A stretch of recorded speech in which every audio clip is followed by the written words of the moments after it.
buka sama-sama dengan ucapan Assalamualaikum warahmatullahi wabarakatuh.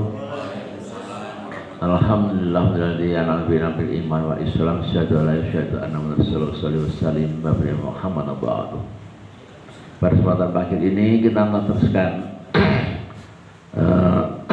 tafsir. Bentar suaranya.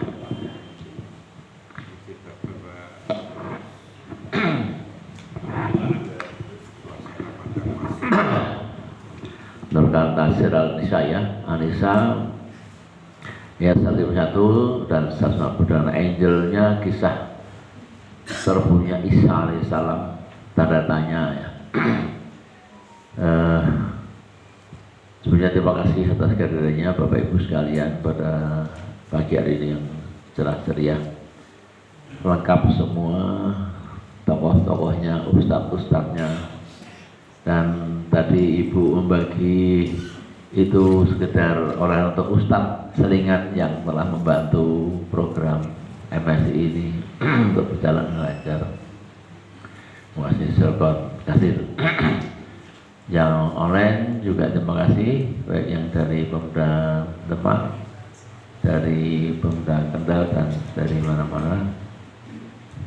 Pada kesempatan pertama setelah kami cuti umroh diberikan kenikmatan, keselamatan, kesehatan dan bisa berjumpa kepada Bapak Ibu sekalian.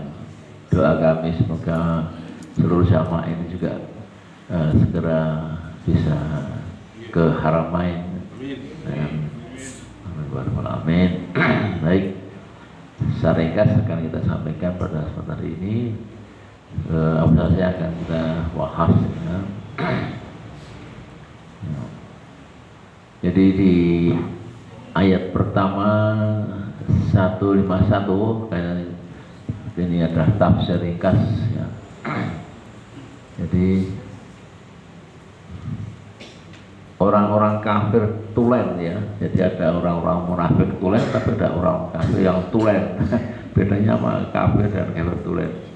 Kafir tulen itu sejak lahir dilahirkan dengan kafir tulen loh. Keturunan orang-orang kafir tulen, orang kafir Quraisy gitu. Maka disebut al-kafiruna haqqan. Al-kafiruna haqqan maksudnya kafir yang tulennya asli. Ya, asli orisinil ya. Kalau kita mau barang orisinil rasanya waduh mahal ya. Ya. Namun di sini dia dikatakan lil kafirin adzaban muhina. Artinya orang kafir yang tulen itu sudah sejak di dunia sudah diberi tiket oleh Allah akan menjadi penghuni neraka jahanam, kekal di dalamnya, ya akan mentas. Tidak ada pintu keluar untuk orang-orang kafir itu ya. Ini di ayat 151. Kemudian untuk ayat berikutnya amanu billah wa rasul, berarti beriman pada Allah dan Rasul, dan walam yufarriqu, tidak diskriminasi. Jadi kalau kita sebagai pemimpin umat, sebagai ustadz, sebagai tokoh itu tidak boleh diskriminasi terhadap apa itu orang kaya, orang miskin, suku apa, bangsa apa, yang penting dia adalah beriman pada Allah dan Rasul ya. Yughfiru baina ahadi minhum ya. Jadi tidak boleh sesama Islam itu diskriminasi. Kalau kita lihat prosesi orang berjamaah sholat itu mau di shaf pertama, shaf kedua, ketiga sama saja, semuanya cuma Allah ya. Inna akhwakum ya. Jadi orang-orang yang bertakwa yang membedakan satu dengan yang lain ya.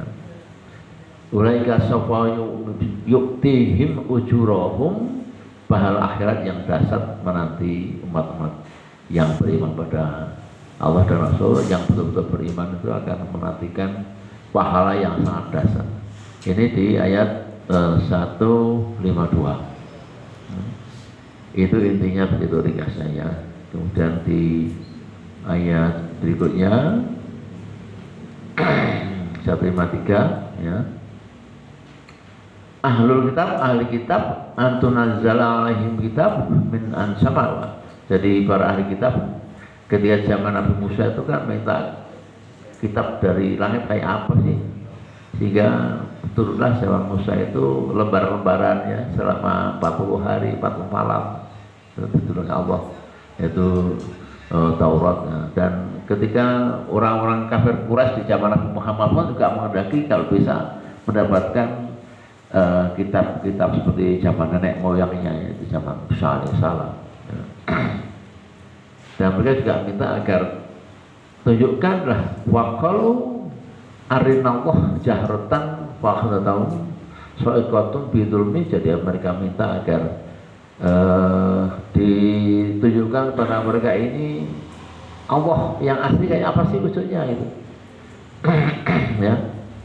Jadi kalau kita jangankan zaman dulu, zaman sekarang pun kalau kita menyaksikan debat antara Kristen dan Islam, ya, apologet, itu orang-orang pendeta itu coba tunjukkan Tuhanmu kayak apa, yang bersembah itu kayak apa. Nah, Tuhanku jelas itu gambarnya manusia yang dipenteng, itu Tuhanku seperti itu gitu. Justru itu makhluk, yang nampak itu makhluk ciptaannya. Jadi kalau kamu melihat Tuhanku itu yang dipenteng, yang itu kata beliau gitu. Nah, ustaznya apa? Dia ngomong kalau Tuhan kami nggak bisa dilihat, yang menciptakan semua ini dan menciptakan kalian, menciptakan saya, menciptakan yang dipenteng itu juga ciptaannya Allah. Lah gimana mau saya? Karena saya nggak bisa melihat. Kalau mau beriman dengan iman dan takwa. Dan orang-orang yang keras imannya pada Trinitas, banyak sekali yang masuk Islam karena logikanya dipatahkan sendiri oleh Bible, ya. Bibelnya mematahkan sendiri, dia perang dengan Bible sendiri. Jadi kalau kita ngikuti apologet Islam, ya, itu lucu-lucu, aneh-aneh, dan ya gimana ya, Biblenya isinya begitu, nggak bisa dirubah lagi, ya. Misalnya ya, perdebatan antara Ustadz dan pendeta, yang ikut Yesus itu saya, kata Ustadz, saya sunat, saya sholat, saya sujud, ya gitu kan. Nah, saya tidak makan babi, tidak minum khamr. Lah, kayaknya pendeta kok katanya ikut Yesus, tapi kan masih nggak sunat, nggak sujud, ya, makan babi dan khamr. Nah, itu terjadi. Buktinya apa? Tunjukkanlah ayat ini, pasal ini, Bible ini, macam-macam. Nah, ternyata mereka pendeta itu bagian dari pekerjaan, sehingga hanya dapat honor untuk gurunya itu dapat honor. Jadi namanya perpuluhan. Nah, kalau kita sedekah, mereka perpuluhan, ya, perpuluhan. Itu saya banyak mendengar dari perdebatan mereka. Jadi itulah, jadi karena di zaman Nabi Musa itu mereka yang minta ditunjukkan wujud Allah disambar petir dan pingsan sebab tidak layak, minta seperti itu, ya, tidak layak.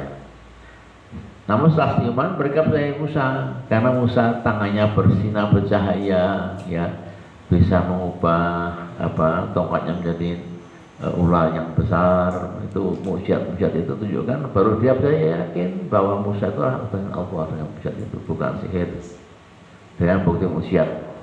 Dan mereka bertaubat.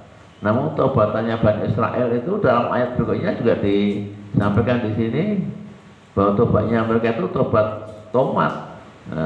Ya, di 164 ini ketika mereka dilakukan misakon hodroh, sumpah yang berat, yang dasar, agar dia mengikuti agama Musa alaihissalam, ya, sehingga ketika Gunung Tursina itu diangkat di atas kepala mereka, mereka ketakutan luar biasa. Gunung itu diangkat oleh Allah, dan mereka bertanya kenapa, untuk bersaksi bahwa kalian mengikuti agama Musa, nah, dan untuk menakuti mereka, ya. Tapi apa hasilnya? Hasil akhirnya di ayat berikutnya ini sih, ya, mereka yang terjanji, ya, Bagaimana nakfihim misakohum itu janji mereka, misakohum janji, wa kufur, jadi mereka janji mengkufuri, mengingkari janji mereka bi ayatillah, terhadap ayat Allah, wa qatlihum al nabiyyi wa bi khairi haq, dan mereka membunuh para nabi yang tidak bersalah. Ini Bani Israel begitu, bandelnya bukan main, ya. Mereka ingkar janji dan kembali kafir, ya. Kemudian fa Allahu alaiha bi kufrihim wa la yu'minuna illa qalillah. Tapi di antara Bani Israel itu ada beberapa yang terus beriman pada Allah dan Rasul, dan dia akan menjadi penghuni surga bersama kita kelak insyaallah. Ya, kita semuanya Bani Israel akan ada menjadi penghuni surga, qalilan, sedikit, bukan kasiron tapi qalilan, sedikit saja yang menjadi penghuni surga karena dia masih beriman pada Allah Ta'ala dan pada Rasul, ya. Jadi mereka kufur, ya, meskipun sudah ditakuti dengan gunung Tursina diangkat, mereka tetap tidak takut dan mereka kufur. Diminta untuk hari Sabat itu hari apa? Hari Sabtu, untuk nyembah pada Allah, mereka malah mancing, ya, mencari ikan. Itulah kenyataan orang Bani Israel. Dan di ayat 156 ini, bikufrihim bakolihim ala Maryam akajum buhtanan ngantima, mereka semakin kafir terhadap Isa, ya, kafir kepada Isa dan menuduh Maryam adalah berzina. Ini jadi lompatan-lompatan dari Muhammad, kemudian bicara Musa yang masa lalu, karena Quran itu juga kisah-kisah ada dalam lembaran-lembaran dia. Maryam berzina, tuduhan orang Bani Israel begitu, ya. Ingat bahwa nabi-nabi semuanya untuk Bani Israel, ya, termasuk Musa dan juga Isa Bani Israel. Bani 157 wa qaulihi minna qatalnal masihah, ya, ini yang sampai sekarang menjadi perdebatan. Terus apologet Islam Kristen selalu ramai masalah ayat ini, ya. Mereka anggap telah bunuh Isa alaihissalam, orang-orang Bani Israel itu, ya.